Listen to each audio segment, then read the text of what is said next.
সফলতা হলো কিসে আল্লাহ বলবেন, সেটা কে বলবেন জোরে বলেন? আল্লাহ বলতে পারবেন কি পারবেন না? আল্লাহ রাব্বুল আলামিন সূরাতুল মুমিনুন নাযিল করে বললেন, আল্লাহ জানান সফল কারা? যারা জীবনে 5 তলা 10 তলা বানিয়েছো, যারা বিদেশে যে বিশেষ করে জমি কিনতে কিনতে এলাকার সব জমি কিনে ফেলেছো, এর ভিতরে কোনো সফলতা আছে নাকি বলেন? ভাই তুমি বিদেশ গিয়েছো, নামাজ পড়ো না, আল্লাহর হক মানো না, বিদেশে তুমি শুধু রোজগার করো, কিন্তু তুমি জানো না কখন আজরাইলের সামনে পড়ে যাবা, আছে না নাই বলেন?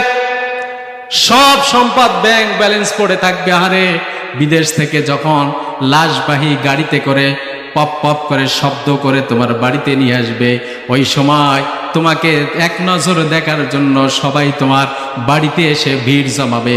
ওই সময় তুমি কাউকে বলতে পারবেন না আমি এই সম্পদের মালিক, ঠিক কিনা বলে?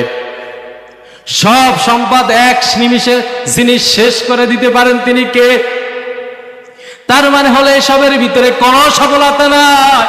আপনার বাবার যে সম্পদ ছিল, আপনার বাবা এক সময় বলতে এই সম্পদের মালিক আমি। আপনার বাবার মেয়াদ যখন শেষ হয়ে গেছে, আপনার বাবা যখন চলে গেল, এখন আপনি বলে আপনার ব্যয় সাহেবকে এই সম্পদের মালিক আমি। আপনার ছেলে, আপনি যখন মারা যাবেন, আপনার ছেলে বলবে এই সম্পদের মালিক আমি। এইভাবে স্টেপ বাই স্টেপ চেঞ্জ হতে থাকবে, সবাই চলে যাবে, সম্পদের জায়গায় সম্পদ থাকবে, ঠিক কিনা জোরে বলেন?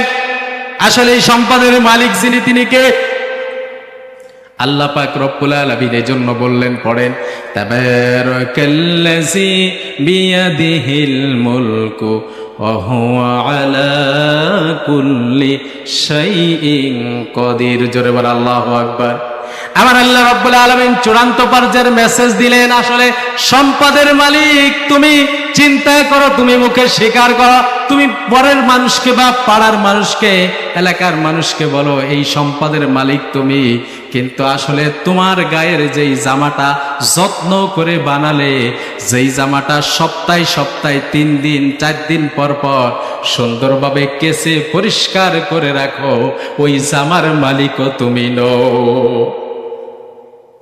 শুধু এটা নয়, বাড়িতে আপনাদের টুপি আছে কয়টা বলেন?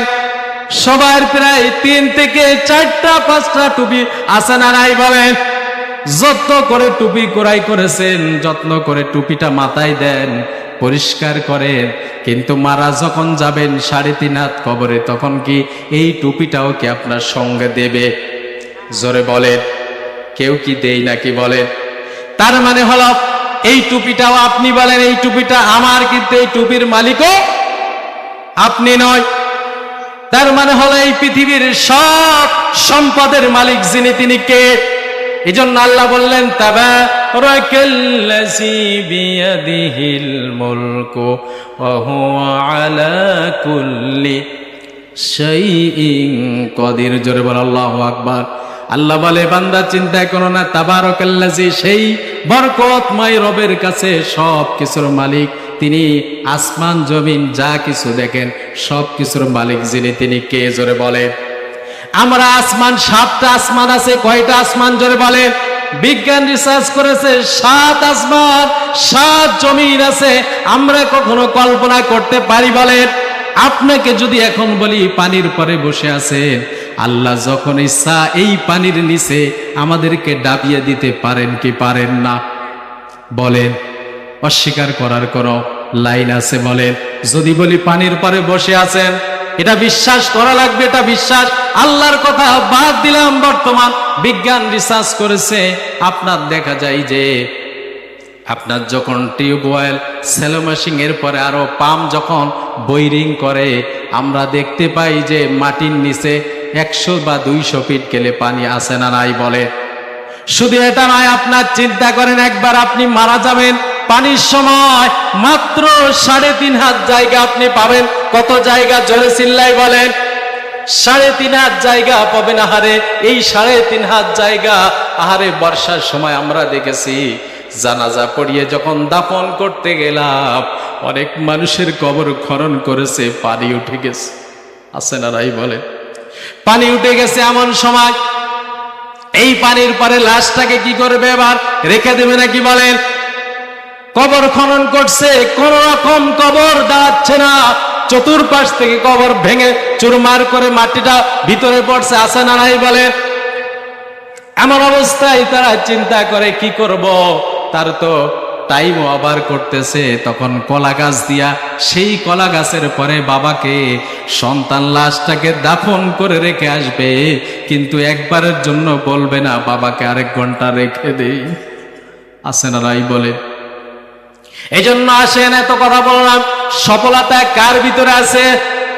আল্লাহ পাক রব্বুল আলামিন সূরাতুল মুমিনুন নাযিল করে তিনি বলেন, পড়েন আমার সাথে, قد أفلح المؤمنون الذين هم في صلاتهم خاشعون। জোরে বলেন আল্লাহু আকবার। আমার আল্লাহ রাব্বুল আলামিনকে বললাম, সফল কারা? যারা ফজরের নামাজ জামাতের সাথে আদায় করেছে তারাই সফল, ঠিক কিনা বলে? যারা বিশেষ করে শীতের রজনীতে ঠান্ডার মায়া না করে বা ভয় না করে আপনার বিশেষ করে ফজরের নামাজটা জামাতের সাথে আদায় করার দরকার আছে না নাই? পারবেন কি পারবেন না বলেন?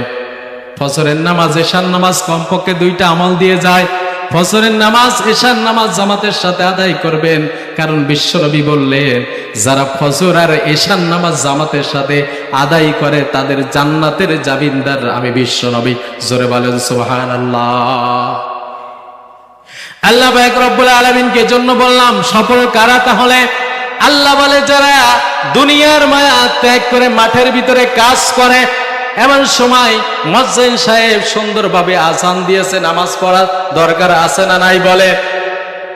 আল্লাহ বলে যারা ওই মাঠের মায়া ত্যাগ করে মুয়াজ্জিন সাহেবের ডাকে সাড়া দিয়ে নামাজ আদায় করে দেয়, তারাই সফল। জোরে বলেন সুবহানাল্লাহ।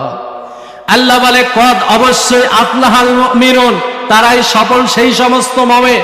আমরা বললাম কারা? আল্লাহ রাব্বুল আলামিন 2 নম্বর আয়াতে বললেন আল্লাযীনা হুম ফি সলাতিহিম খাশিউন। জোরে বলেন আল্লাহু আকবার। আল্লাহ রাব্বুল আলামিন বললেন, বান্দারে শোনো, যখন নামাজে দাঁড়াবা ওই সময় খুশু এবং খুজুর সাথে সুন্দরভাবে ধীর স্থিরভাবে নামাজে দাঁড়ানোর দরকার আছে না নাই?